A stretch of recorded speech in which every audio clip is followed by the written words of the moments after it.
Broadcasting from the business capital of the world, this is the Podcast Business News Network. Welcome back to the show. David Fradin joining us here, the president at Spice Catalyst. That's spicecatalyst.com.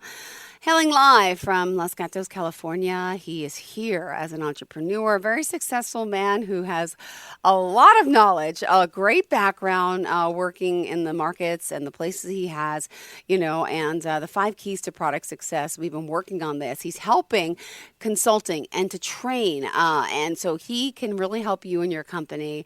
And we're excited that he joins us again here today. How's it going, David? Going great. Glad to be with you again. Same here, and excited for today's show and conversation. Just a quick overview. Obviously, if you are tuning in today, if you haven't seen our last 8 podcasts, you can go review them. Of course, go to your where you hear your podcasts and check in. But we're on today about product success, and we're going to get to some of those questions, like what are the key components of a successful market strategy for new products. He's here to review this, go over this. But before we start that, tell us more about you and, of course, the work that you can do and the people listening today, who may be able to benefit from your work, your books, your training, and so much more. Well, I teach product management and product marketing, or as I prefer to call it, product success management, to large companies and small and medium companies worldwide.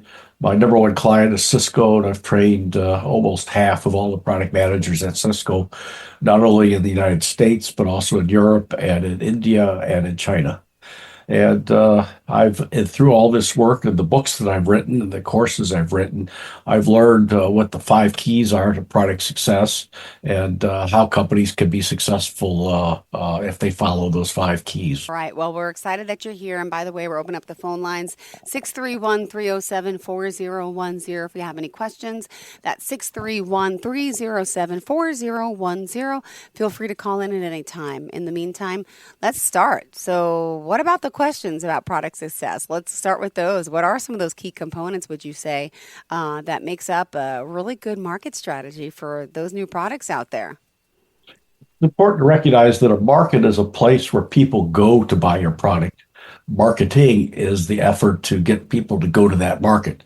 So think of a market like a grocery store, and marketing is what it takes, the weekly ads to get people to go into the store and buy stuff.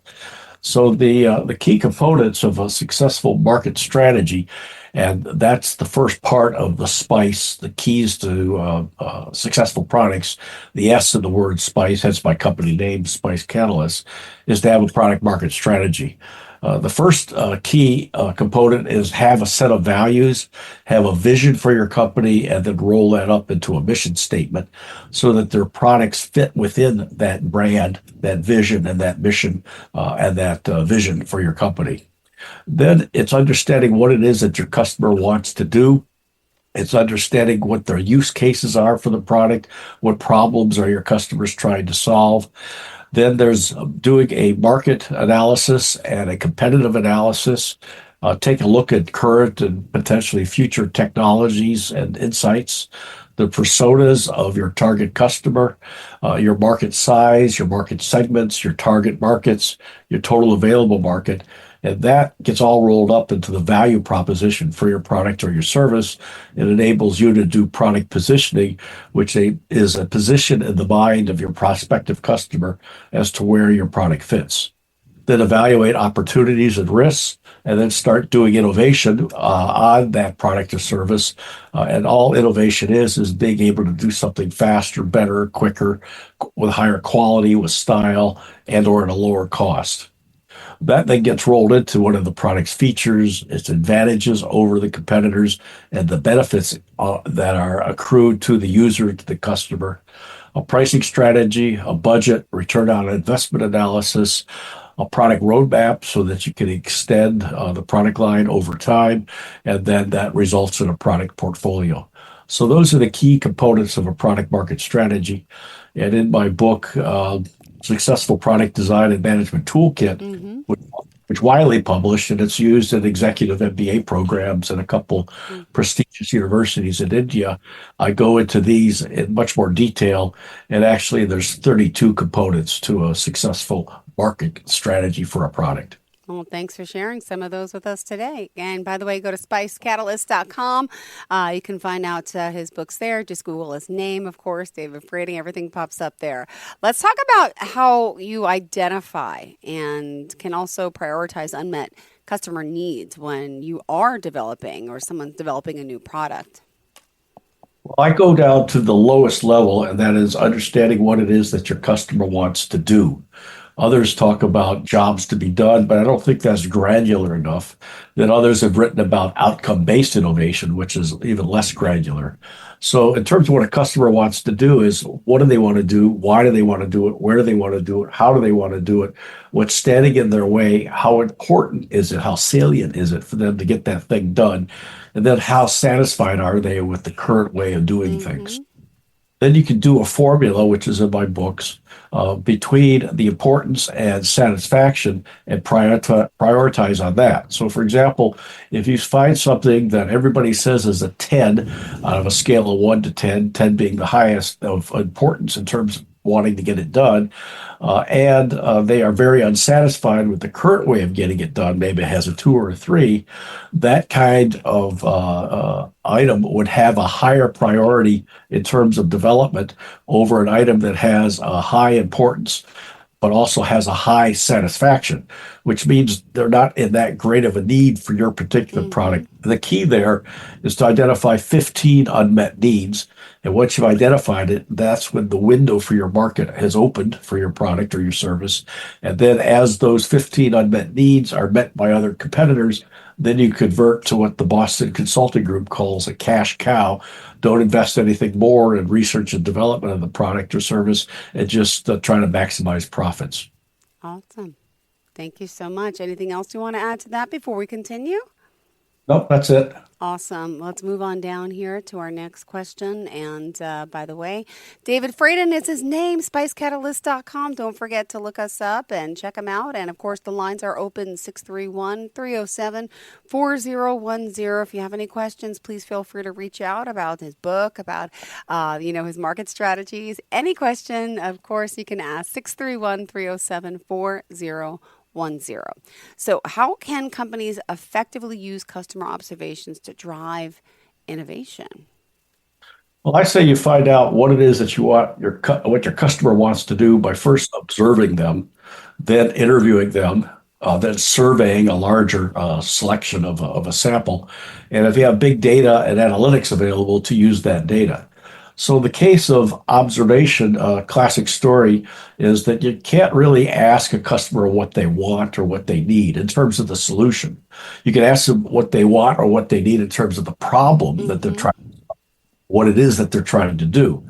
So the story is that Henry Ford in Dearborn, Michigan, not far from where I grew up in Detroit, went out on the street and asked people if they would like to have a car. And they said, no, I don't want to have a car. I just want to have a faster horse.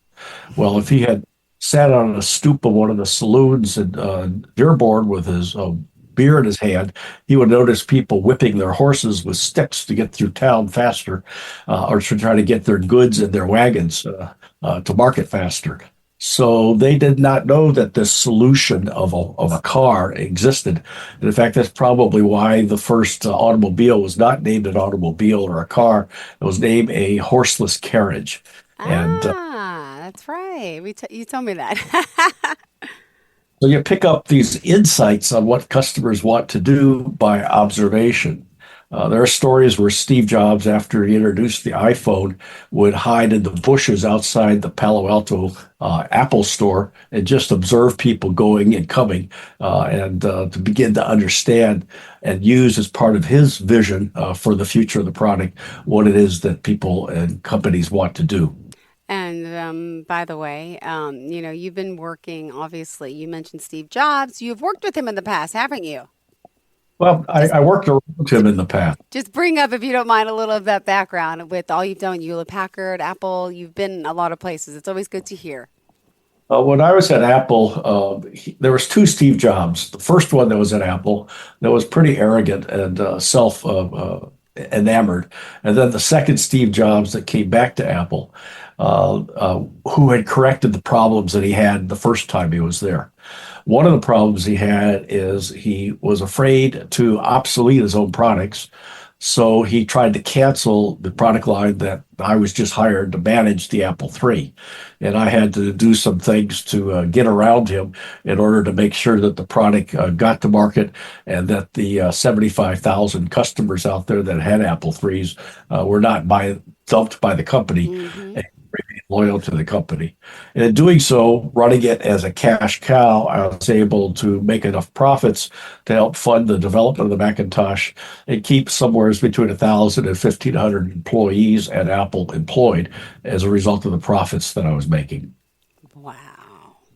Oh my goodness. And by the way, where were you born? Just curious, where were you born and raised? Detroit.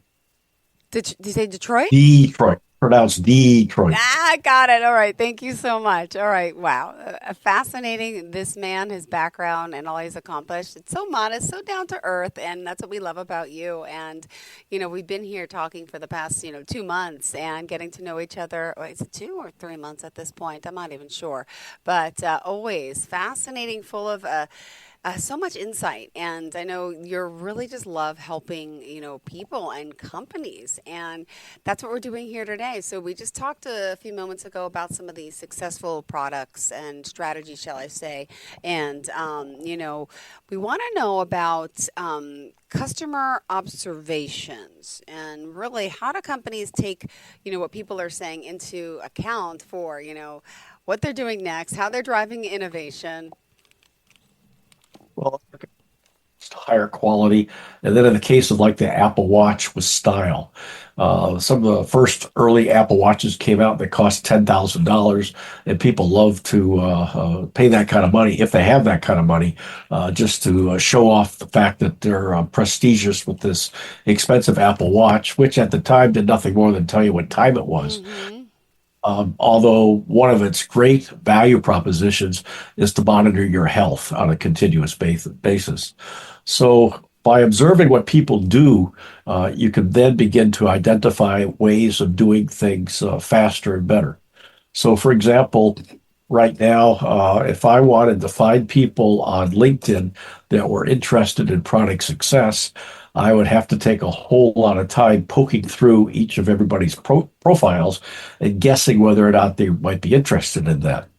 Well, I could foresee some artificial intelligence bots becoming available, which will repeat that task for me faster and probably more accurately than I could. And I could conceive of the next generation, for example, of innovation in artificial intelligence starting next year is the ability to put together an agent that will go out and do a repetitive task for you, interacting with websites, and maybe even getting to the point of how helping you pick alternatives for that product or service that you wish to buy from the company that will give you the best service and give you the best price and the best delivery. And then you just sit there and make the decision if you agree with that recommendation for that kind of purchase.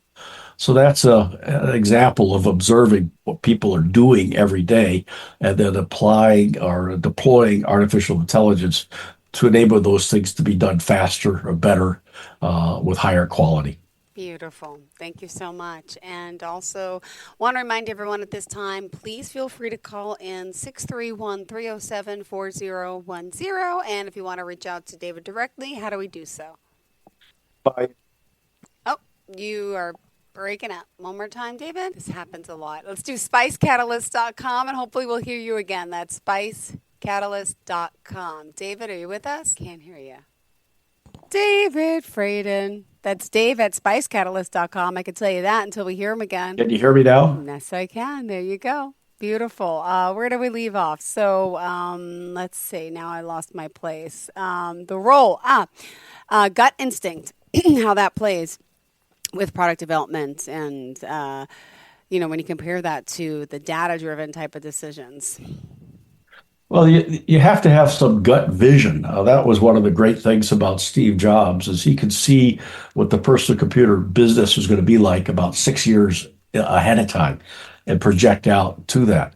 So if, let's say you're having frustrations with your Windows computer, you're trying to figure out how to shut it down, and you learn later that you click on start to stop it. That's not very intuitive. Mm, So gut instinct is to make it intuitive, make the user interface, the user experience as seamless and as easy as possible.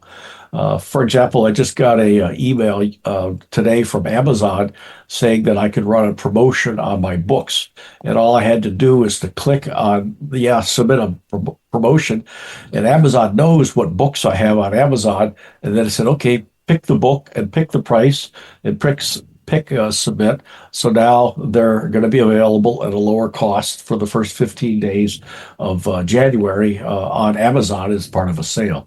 So they figured out what it is that authors want to do in terms of selling their books, and they simplified the whole thing.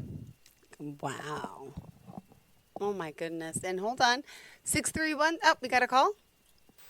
Hello, welcome to the show. You are live on the line. Who's this? Hello, hello. David Fradin's live on the line. Try us back, 631-307-4010 if you can hear us. All right. Sorry. Go ahead. Continue, David. Thought we had a Well, caller. Come on, call back.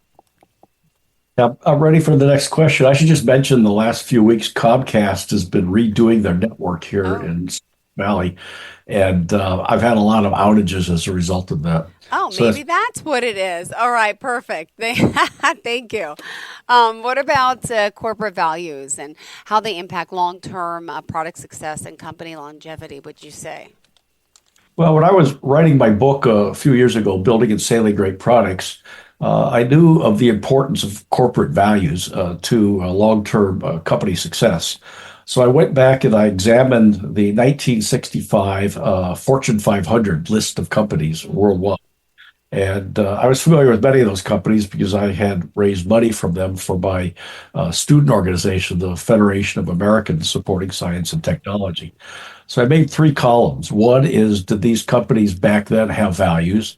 Second, did they follow their values? And third, are they in business today? And about 300 of them either didn't have values or didn't follow the values that they stated, and they weren't in business anymore.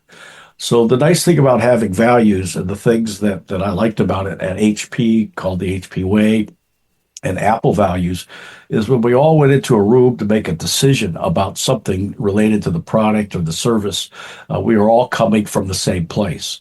So if one company is going to value empathy for the customer like Apple does versus another company that emphasizes profits at all costs, and the people have different values as they go into that decision making, the best decisions are not going to come out of that particular meeting.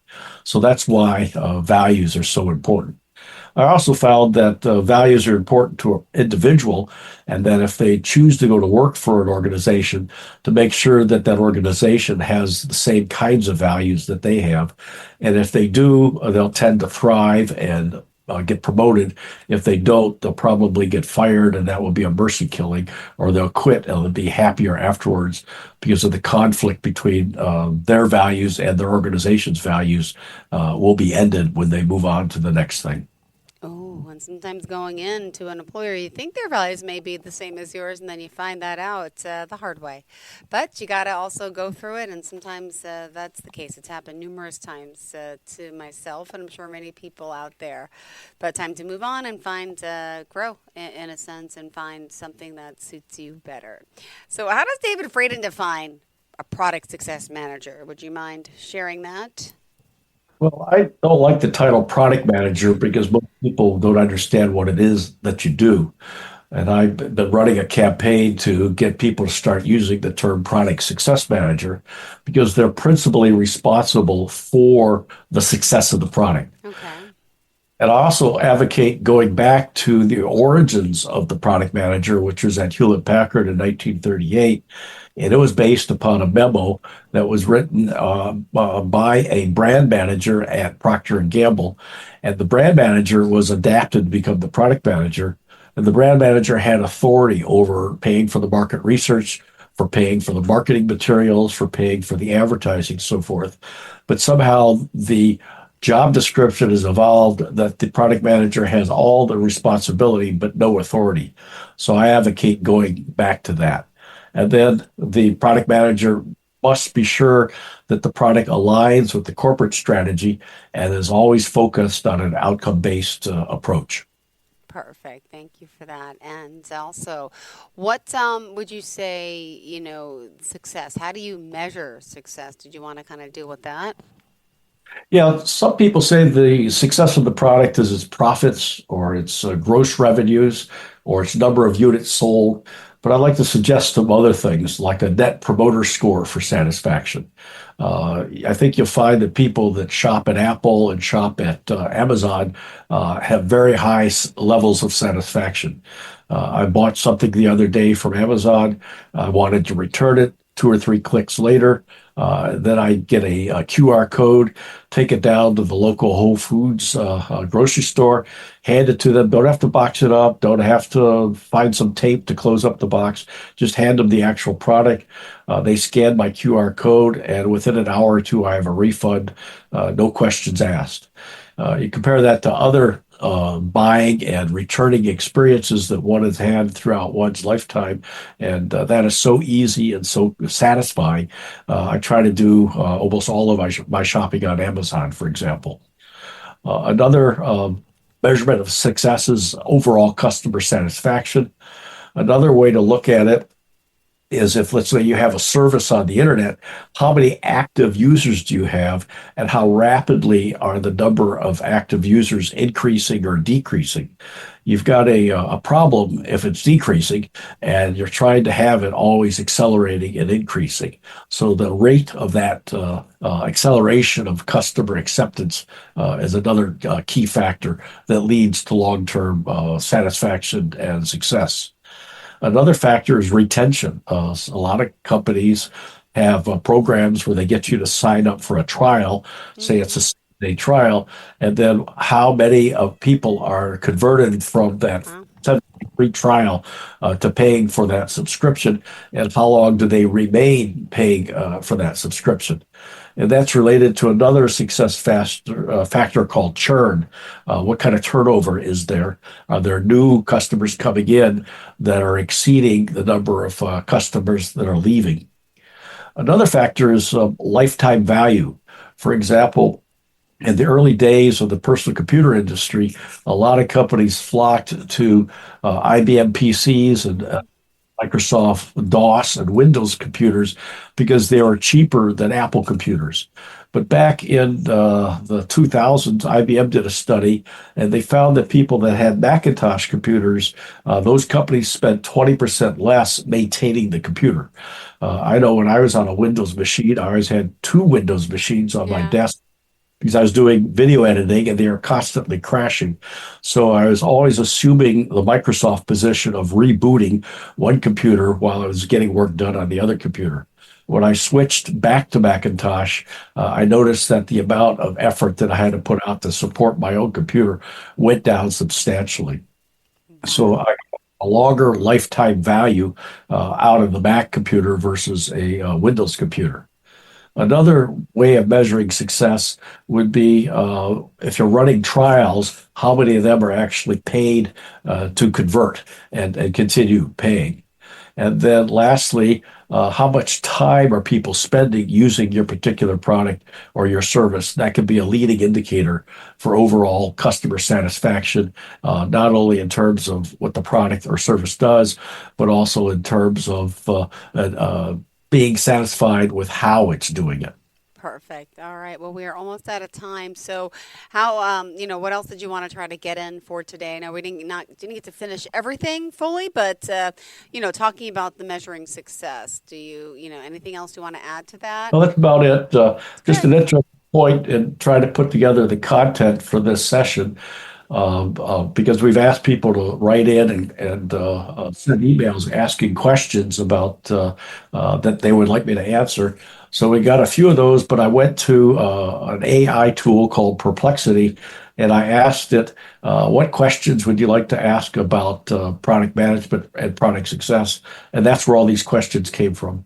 So then I wrote out the answers in order to be able to put together the sort of the syllabus for this particular podcast. Beautiful. Thank you so much. Well, we got to remind everyone how we reach out to you. Would you mind sharing? Thank you so much. And this is where I lose you again, so I will say it. How does that sound? SpiceCatalyst.com. And, of course, you can always email him at dave@spicecatalyst.com. Thank you so much. Sorry, hopefully they'll be fixing the internet soon.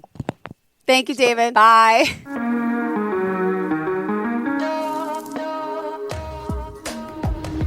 Broadcasting from the business capital of the world, this is the Podcast Business News Network. When I was little, I didn't talk for a long time. I liked things to always be the same. Anything new or different would scare and upset me. I was very sensitive to lights and sounds. It was almost like I had bigger eyes and ears than everyone else. So I built secret hiding places where nothing could get in. I didn't like looking people in the eye. It made me feel uncomfortable. I'd throw big tantrums over little things like when my socks didn't match. Sometimes I'd do the same things over and over. Until one day, I found out I had autism. My family got me help. Slowly, I learned how to live with it better. You can see signs of autism in children as young as 18 months. Early intervention can make a lifetime of difference. Learn the signs at autismspeaks.org/signs. Brought to you by Autism Speaks and the Ad Council.